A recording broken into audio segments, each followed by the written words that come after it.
for as long as I can remember, you've always said you wanted to keep this brokerage very boutique style, not a brokerage of 500, 1,000 agents, because you definitely want to keep like a close connection and know what your agents are doing. Has that obviously helped you run a successful business? I'm sure like being on top of everyone and being able to do that versus your typical brokerage of 500 agents, yet they don't even speak to the broker of record unless they need a signature on a paper.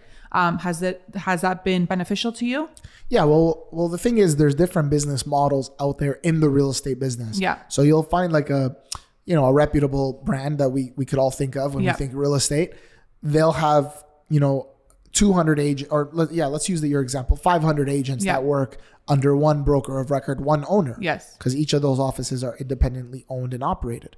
So those big brand companies, though, the broker of record actually doesn't sell real estate for the most part. They're just managing people. They're like managers. So what they'll do is they'll charge a monthly fee to their agents, $500, whatever it is. And think about it. You got 500 agents. Do the math. 500 times 500 per month just to be part of that company.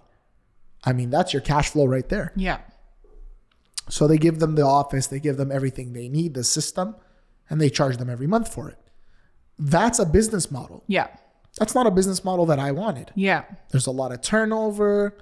Those agents move around. The unsuccessful ones move around.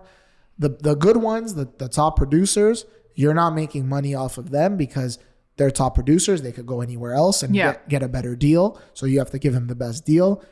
That's the old brokerage way of doing things. Yeah. I've never liked that. I'm not a babysitter. I tried. I had a team of 14 people. I had the wrong people on the team. They're no longer with us. Most of them are no longer with us. It's not the model that I want to do. Yeah. So what I choose to do instead, boutique, and my model is broker to client directly. Yeah. We're dealing directly with people. So it's a completely different model. Yeah. It's not based off of desk fees or office fees or anything like that. Do we want to grow and have the right realtors and the right mortgage professionals on our team? Of course we do. But I'm not looking for people who are going to grow like with their own, business that they're going to set up and they're going to want to now go off and do their own thing.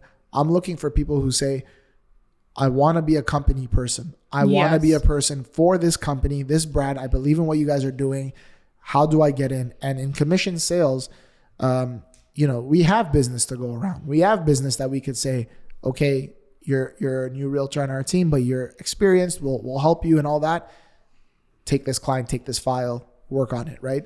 And so that's the model that I'm choosing to build out right now because it gives me the most freedom, the least amount of headaches. I prefer dealing with clients directly versus a realtor that I have no relationship with. 500 of them, you don't have a relationship with every single one of them. That's why the turnover rates are so high. Yeah. But they're making a desk fee every single month. For sure. And for that broker of record owner, that's all they want. Of course. That's all they want. Of course. And I'm a strong believer that because of that, you're able to give back to your clients and you're able to give that, get on a personal level with them and also the customer service like we were talking about.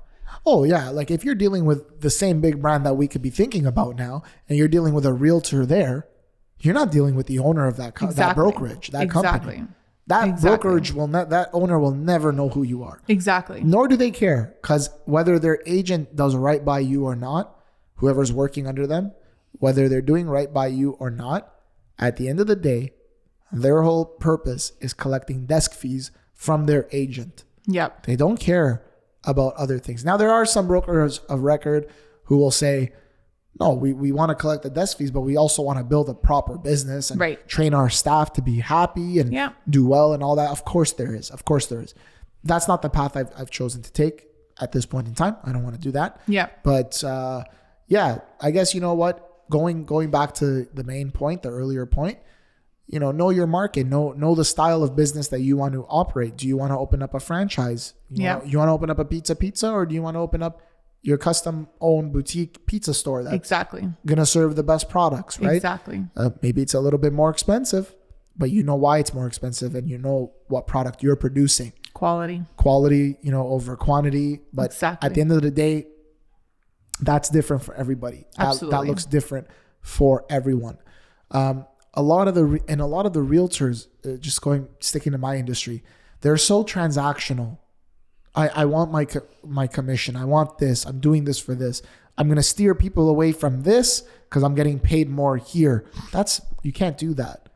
You can't do that. Yeah. So you got to be honest, and you could kind of smell that off somebody. You could literally see them. I was literally just going to say that. We talked about this recently, where I won't mention names, but I'll give you the scenario. We were at a sales office and someone approached you saying that they wanted to go ahead and purchase 2 units for a certain project. Yep. And I remember, like, I was mind boggled at your reaction, because most agents would probably be like, oh my gosh, yes, like, honestly, like, super excited. Let's get this signed. I'm selling 2 units for the same project. Yet your answer literally mind boggled me. His answer was, and correct me if I'm wrong, you don't want to put, it's not that you don't want to put all eggs in one basket, but you said, if you're going to buy 2, why don't you do one at this project? And then why don't we do one at this project for these reasons? Or I'll show you this other project I have. That literally was mind blowing to me. Not only because you were so honest with your client, but I also got from you, like, and if I was that client, I would say, this guy is not all about the freaking number signs. In that moment, you were trying to get them to understand as to why you thought that was the right move for them. And you could have done the total opposite. You could have literally said, like, okay, this client just switched from 1 unit to getting 2 now. Yeah. And again, we have a policy here where we say, don't count the commissions. Yeah. Don't count the commissions. Don't think about the commissions. Call it a superstition or whatever. I don't believe in superstitions, but call that a superstition. Yeah. Don't count the commission. Don't think about the commission. Do the deal. Help the client out first.